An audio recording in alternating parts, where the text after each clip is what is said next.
Баршаңызға сәлем. Мен бүгін кешкі асқа азу по-татарски әзірлейтін боламын. Ол үшін 300-400 грамм етті жапырақтап, немесе ұзыншақ етіп тураймыз.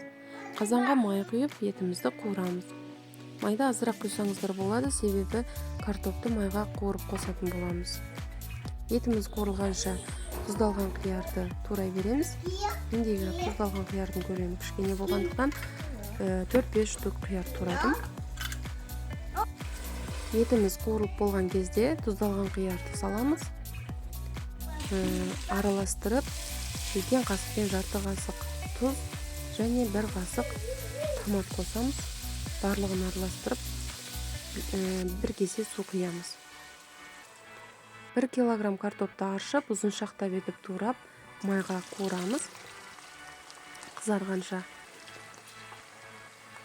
Етіміздің суы тартылған кезде 2-3 штук тәтті бұрышты турап саламыз. Мен күздігін алдын ала тәтті бұрыштарды турап мұздап тастағанмын. Содан жарты кесе тәтті бұрыш қостым. Картопымызды араластырып қоюды ұмытпаңыздар.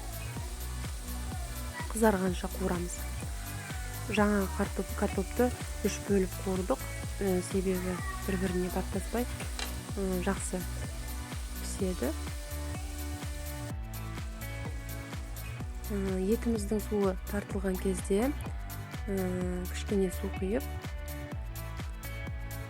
дәмдеуіштерден қосамыз. Мен для картофеля деп дәмдеуіштен қостым.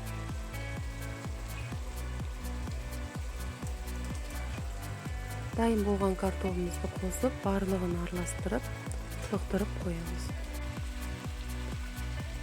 Азу по-татарски дайын, аз болсын.